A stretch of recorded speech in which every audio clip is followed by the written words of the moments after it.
Be honest, what kind of VW driver are you? Do you panic every time the check engine light flickers? Or do you keep a full VCDS cable kit in your glove box just in case?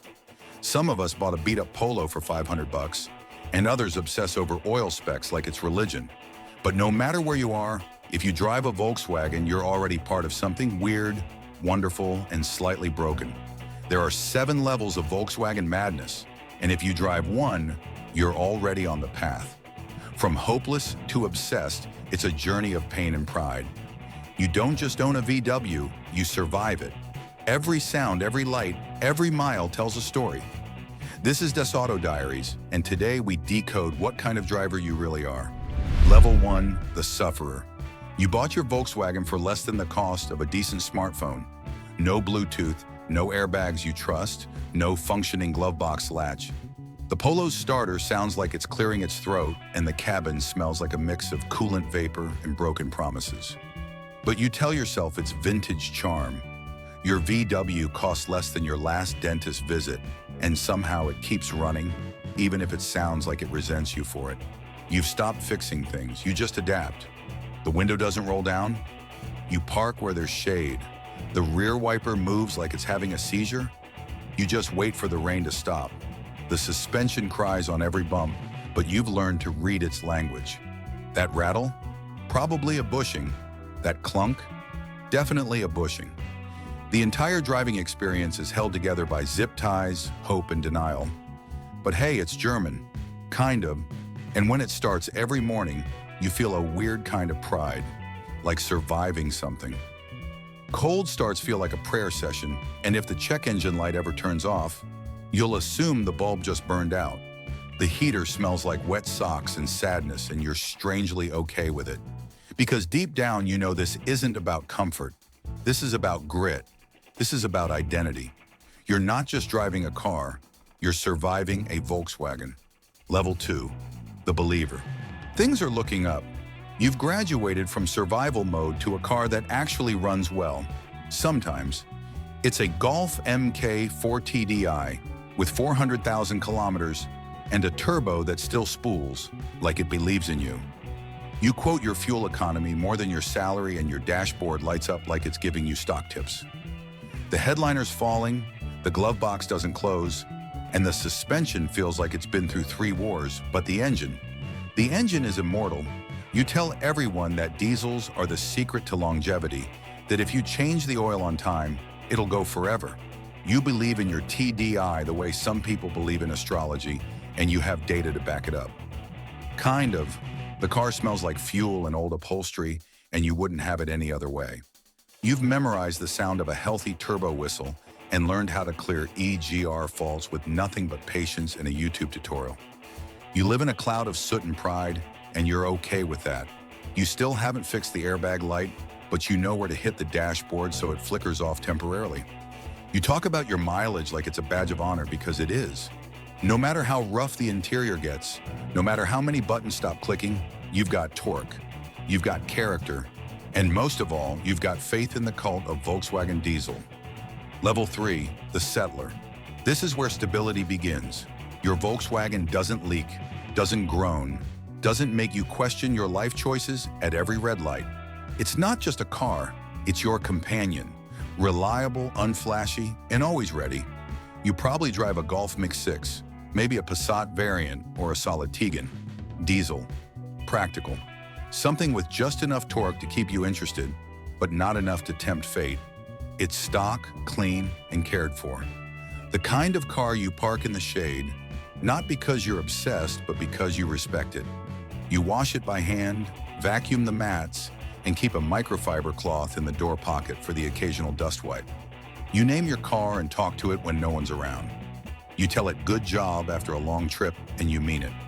Your neighbors think it's just a car, but fellow VW owners give you that subtle nod at stoplights. The I see you of the faithful. You keep your service records in a neat folder, your tires are always inflated to the correct PSI, and you've never ignored a new sound for more than a day. You don't panic over small issues, you schedule them. You believe in maintenance as a form of respect. It's not fast, it's not flashy, but it's yours. And it works. You take it on road trips without anxiety. You trust it in traffic. You know how it sounds when it's happy and when it needs a bit of attention. The AC works. The oil gets changed every 7,500 miles. The glove box latches shut, and the check engine light, not even a flicker. You're not here for clout or quarter-mile times. You're here for consistency, for that quiet satisfaction of a machine that responds to care with loyalty. This isn't about performance or prestige, it's about trust. You've stopped chasing the next thing. You've arrived. Level 4, the tweaker. Now we're getting serious. You've left behind stock wheels and factory airboxes. You've got VCDS on your laptop and an OBD scanner in your backpack. You call it tuning, your friends call it obsession, but deep down you know they're wrong. This is engineering therapy.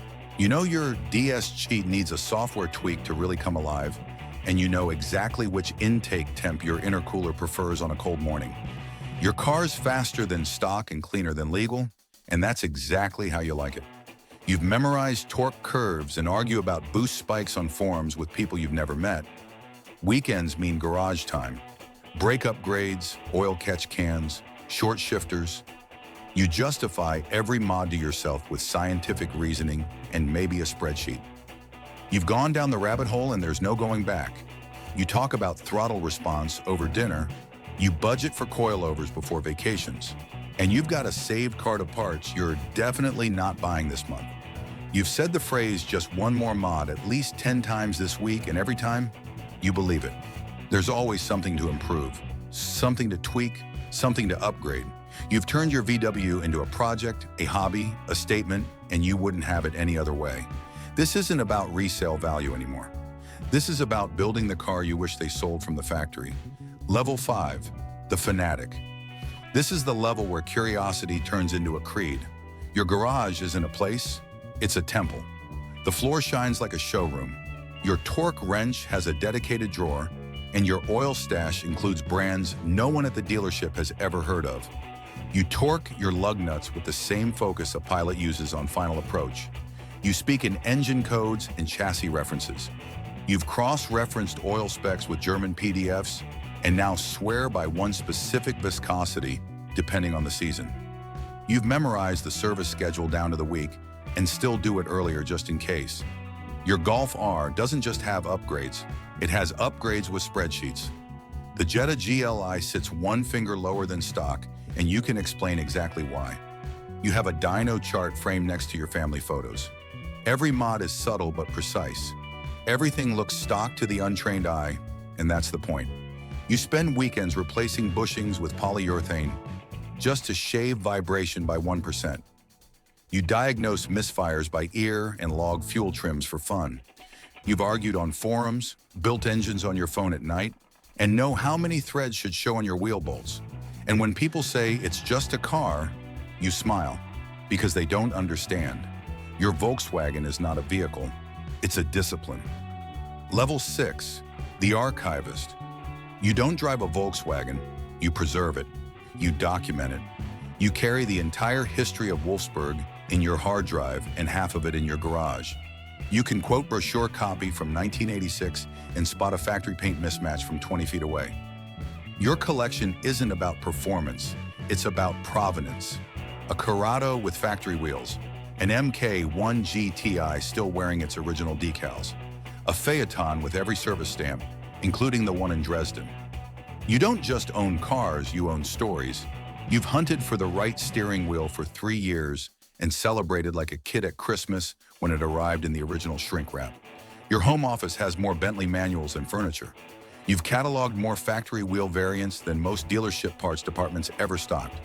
You've spent evenings scanning period catalogs, not for nostalgia, but for accuracy.